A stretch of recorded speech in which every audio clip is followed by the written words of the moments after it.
ज्ञानेश्वरीची अविटगोडी चाखू इच्छिणाऱ्या सर्व श्रोत्यांना आमचा नमस्कार. सर्व श्रोत्यांनी पूर्ण चित्त एकवटून ध्यानस्थ बसून डोळे मिटून शांतपणे ज्ञानेश्वरीच्या ओव्यांचा आस्वाद घ्यावा ही नम्र विनंती. ज्ञानेश्वरी प्रत्येक ओवीचा मराठीत अर्थ याचे सर्व व्हिडिओची प्लेलिस्ट डिस्क्रिप्शन बॉक्समध्ये दिली आहे.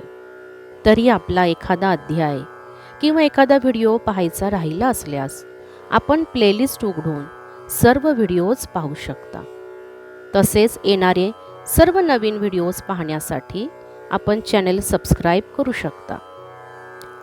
ज्ञानेश्वरीचे सर्व व्हिडिओज आपण जास्तीत जास्त शेअर करावेत जेणेकरून सर्व लोकांना ज्ञानेश्वरी श्रवणाचा आनंद घेता येईल. अध्याय 16वा दैवसूर संपद्विभाग योग भाग 2.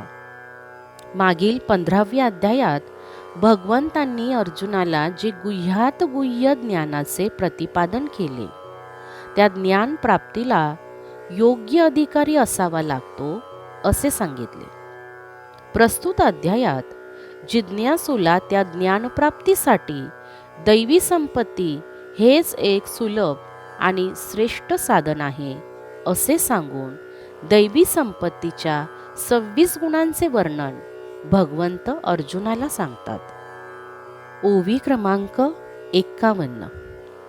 येवढे या लाठेपणाचा उपाओ आणू नाहीची म्हणे देव, हा सम्यक ज्ञानाचा रावो उपायान माझी. ऐसे आत्मजिज्ञासुजे होते तिही तोषलेन चित्ते, आदरे तया ज्ञानाचे ओवाळिले जीवे. आता आवडी जेथ पडे तयाची अवसरी पुढे पुढे, रिगो लागे हे घडे प्रेम ऐसे. म्हणून जिज्ञासूंच्या पैकी ज्ञानी प्रतिती होयना जवनिकी, तव योगक्षेमो ज्ञानविकी पुरेले चिकी. म्हणून तेच सम्यक ज्ञान कैसे निहोय स्वाधीन, जालिया वृद्धी यज्ञ घडेल केवी.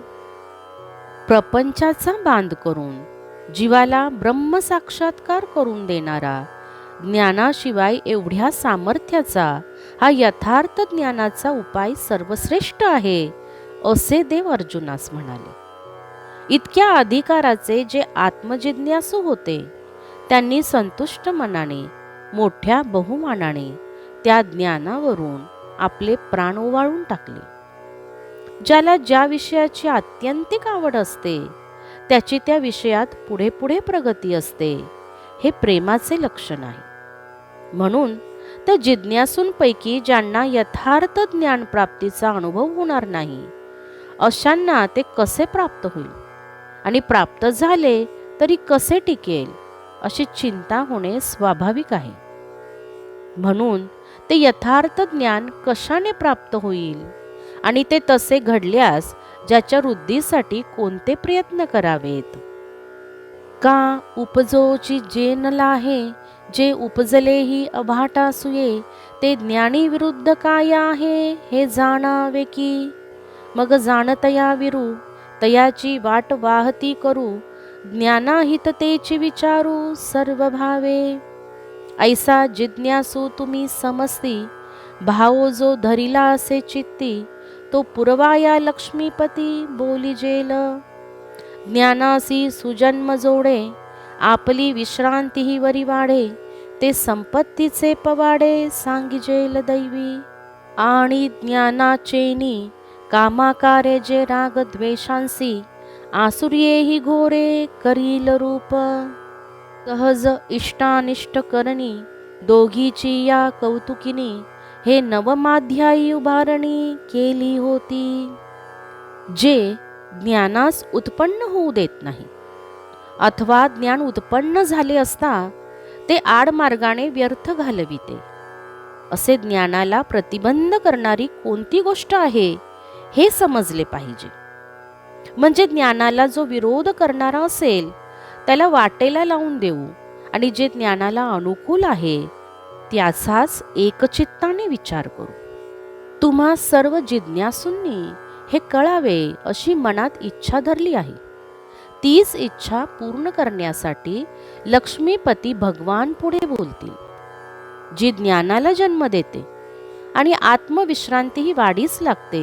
त्या दैवी संपत्तीचे वर्णन देव आता करतील. आणि ज्ञानाला नाहीसे करून जी आसुरी संपत्ती राग, द्वेष आदी दुर्विकारांना आश्रय देते, तिचेही भयंकर स्वरूप देव सांगतील. या दैवी आणि आसुरी संपत्तीने इष्ट आणि अनिष्ट गोष्टी कशा घडतात, हे यांची प्रस्तावना 9व्या अध्यायात श्लोक क्रमांक 13 मध्ये केली होती. तेथे साऊमा घेयावा उवावो तव वोडबला आन प्रस्तावो, तरी तया प्रसंगे आता देव निरूपित असे. या निरूपणाचे नावे अध्याय 16वे. लावणी पाहता जाणावे मागिलावरी. परी हे असो आता प्रस्तुती, ज्ञानाच्या हिताहिती समर्थ संपत्ती याची दोन्ही. जे मुमुक्ष मार्गेची बोळावी, जे मोहरात्रीची धर्मदिवी, ते आदि तव दैवी संपत्ती ऐका. जेत एक एका ते पोखी, ऐसे बहुत पदार्थ येकी, संपादिजती ते लोकी संपत्ती म्हणजे. ते दैवी सुख संभवी, तेथ दैवागुणा येकोपजीवी, झाली म्हणून दैवी संपत्ती हे. या 9व्या अध्यायातच त्याचा प्रत्यक्ष विस्तार करावयास पाहिजे होता, पण इतक्यात दुसराच विषय पुढे आला आणि हे प्रकरण तसेच राहिले. म्हणून देव आता या राहिलेल्या प्रसंगाचे पुढे निरूपण करतील. अध्यायाच्या अनुक्रमाने पाहता हे निरूपण 16व्या अध्यायात येते खरे, पण तो मागील विषयाचाच विस्तार होय. पण आता ही प्रस्तावना पुरे.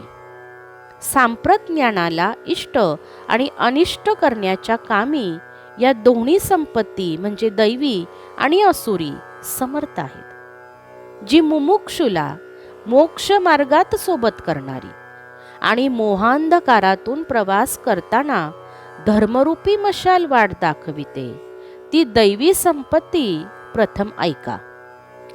एकमेकांना पोषक असे जेथे पुष्कळ पदार्थ एकत्र मिळविले जातात, त्यालाच जगात संपत्ती असे म्हणतात.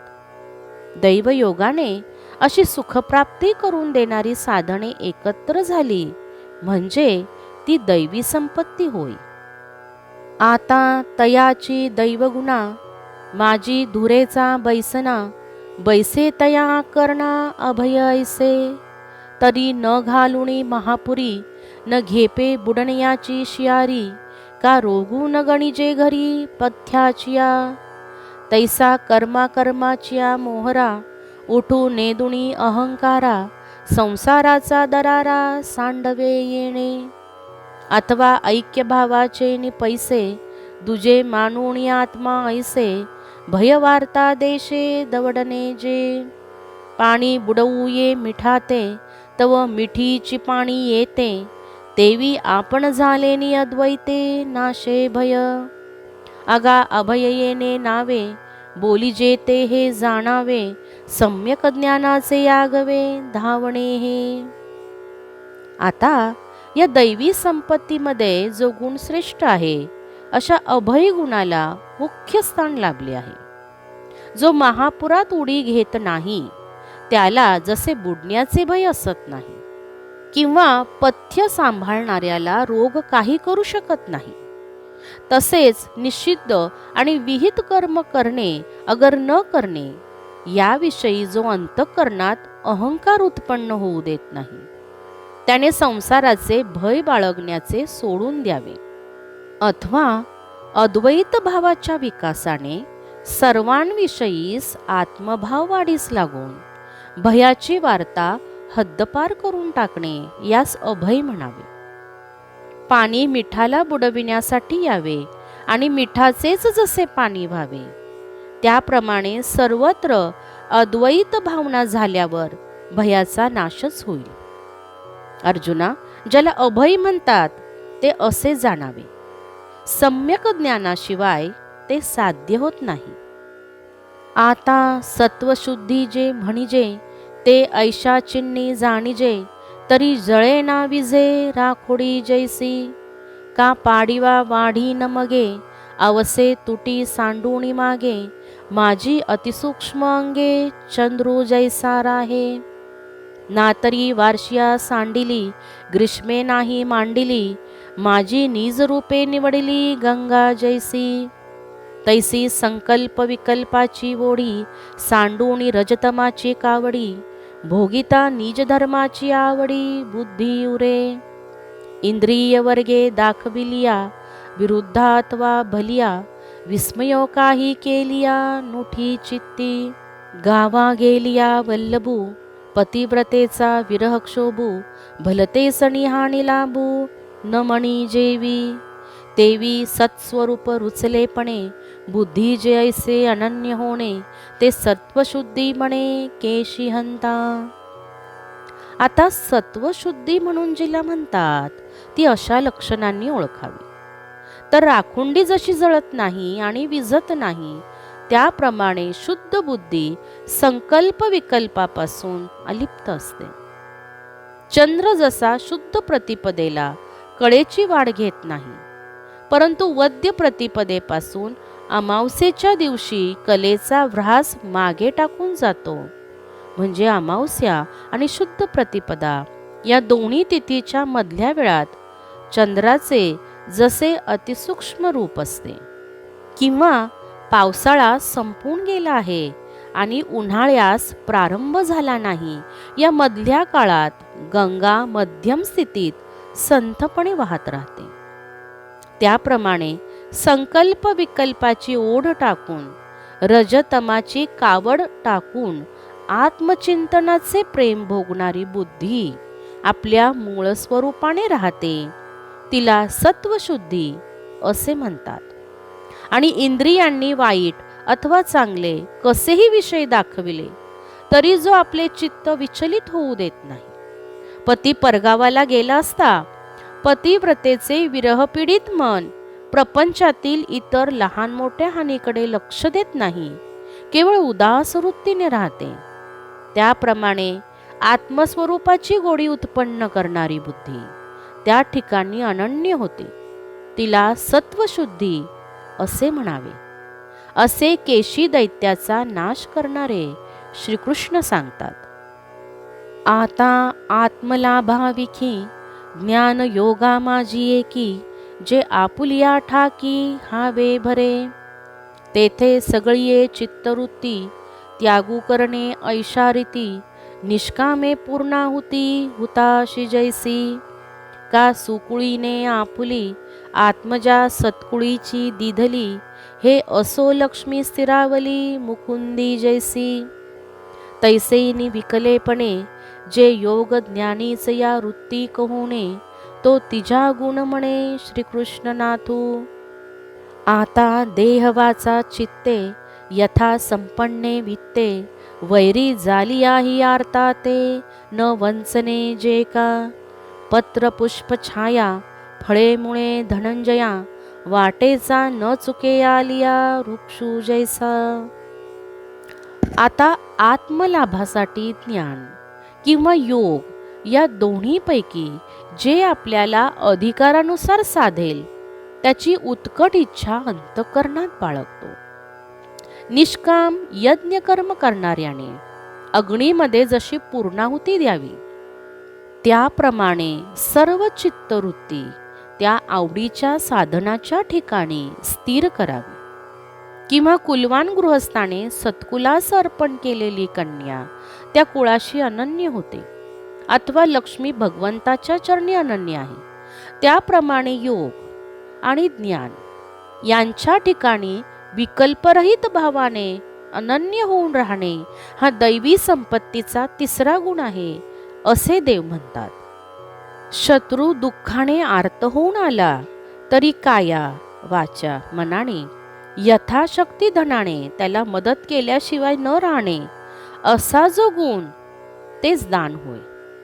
अर्जुना, ज्याप्रमाणे वाटेवरील वृक्ष येणाऱ्या जाणाऱ्या वाटसरूंना पाने, फुले, छाया, फळे मुळे देण्यात अनमान करीत नाही. पाहिजे त्या सर्वस्वाचा उपयोग करून घेण्यास मनाई करीत नाही. तैसे मनोनी धनवरी विद्यमाने आल्या अवसरी श्रांताचिये मनोहारी उपयोगा जाणे. तया नाम जाण दान जे मोक्ष निधानाचे अंजन हे असो एक चिन्ह दमाचे ते. तरी विषयेंद्रिया मिळणी करुणी घापे वितुटणी जैसे तोडीजे खड्डू पाणी पारकेया. तैसा विषय जातांचा वारा वाजो नेदिजे इंद्रिय द्वारा ये बांधोणी प्रत्याहारा हाती वोपी. तसे असलेल्या धनधान्यादिकांचा आलेल्या याचकाला अथवा अतिथीला त्याच्या मनाप्रमाणे उपभोग घेऊ देऊन त्याचे समाधान करणे, त्याला दान म्हणतात असे समज. ते दान मोक्षरूपी ठेव दाखविणारे अंजनच आहे. हे दानाचे लक्षण पुरे. आता दमाचे लक्षण नाही. तर विषयाशी इंद्रियांच्या झालेल्या एकरूपतेची जी ताटातूट करून ठेवावी त्याला दम म्हणतात. ज्याप्रमाणे माती मिसळलेल्या गढूळ पाण्यात निवळीचे बी घातले तर ते पाण्यातील मातीस तळास नेऊन स्वच्छ पाणी वेगळे करते, तसेच विषयमात्राचा उपद्रव इंद्रियांद्वारा स्वतःला होऊ देत नाही आणि त्यांना इंद्रियांना प्रत्याहाराचे बंधन घालतो. आंतुला चित्ताचे अंगवरी सांडोणी प्रवृत्ती पळे परबाहेरी आगी सुई जे दाही ही द्वारी वैराग्याची. श्वासोश्वासाहुणी बहुवसे व्रते आचरे खरपुसे वसंती रात्री दिवसे नारायण कुजया. पै दमू ऐसे म्हणिपे तो हा जाण स्वरूपे योगार्थुई संक्षेपे सांगो ऐक. तरी ब्राह्मण करुणी धुरे स्त्रियादिक पैल मेरे माझारी अधिकारे आपुलालेनी. जया जे सर्वोत्तम भजनीय देवता धर्म ते तेने यथागम विधीय जिजे. आता चित्तापर्यंत सर्वांचा त्याग करून साधकाला प्रवृत्ती संपूर्णपणे सोडून जाते आणि पुन्हा प्रवृत्ती उत्पन्न होऊ नये म्हणून तो दम 10 इंद्रियांच्या दारात वैराग्याचा अग्नी ठेवतो. योग्याच्या प्राणनिरोधनापेक्षाही कठीण अशी व्रते रात्रंदिवस आचारात असल्यामुळे त्याला क्षणभरही विश्रांती नसते. असे ज्याला दम म्हणतात त्याचे स्वरूप आहे. आता यज्ञाचाही अर्थ थोडक्यात सांगतो, तो ऐक. आता मुख्य ब्राह्मणापासून आरंभ करून तो अखेर स्त्रियादिकांच्या पर्यंत दोनोंच्या मधील सर्वांनी आपापल्या वर्णाश्रम धर्मानुसार जे काही करणे त्यातील प्रत्येकाने आपापल्या योग्य भजन पूजन आदी देवता धर्म वेदशास्त्रोक्त पद्धतीने त्यांच्या आज्ञेनुसार आचरण करावेत. जैसा द्विज षटकर्मे करे शूद्रतया ते नमस्कारी की दोहीसी सरोभरी निपजे यागू. तैसे अधिकार पर्यालोचे हे यज्ञ करणे सर्वांचे परी विष फळाशेचे न घापे माझी. आणि मी करता ऐसे भावो नेदिजे देहाचे निद्वारे जाओ ना वेदाज्ञेसी तरी ठाओ होई जे स्वये. अर्जुना एवं यज्ञो सर्वत्र जाण संज्ञो कैवल्य मार्गीचा अभिज्ञो सांगा तिहा. आता चेंडुवे भूमी हानिजे हे नव्हे तो हाता आणिजे की शेती बी विखुरुजे परिपिकी लक्ष.